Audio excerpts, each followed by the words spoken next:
Judge Amy Coney Barrett wore a mask as she faced senators on a dramatic first day of confirmation hearings.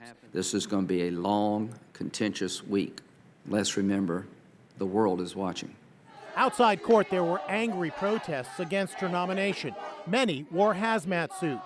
Let the people decide! There were also counter-protesters waving "Confirm Amy" signs.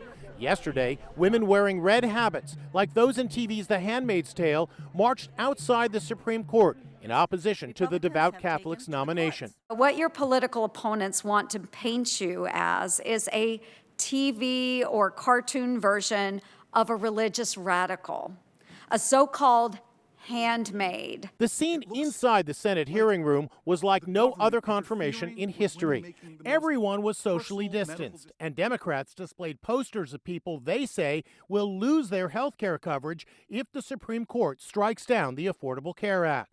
Judge Barrett's large family was there, all wearing masks, unlike the first time we saw them 2 weeks ago at that superspreader ceremony in the Rose Garden when the president introduced her.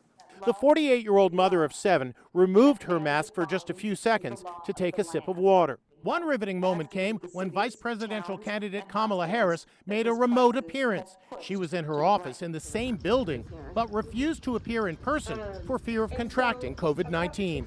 The decision to hold this hearing now is reckless and places facilities workers, janitorial staff, and congressional aides and Capitol Police at risk. Cameras caught Senator Amy Klobuchar without a mask for several minutes as she put on some lipstick.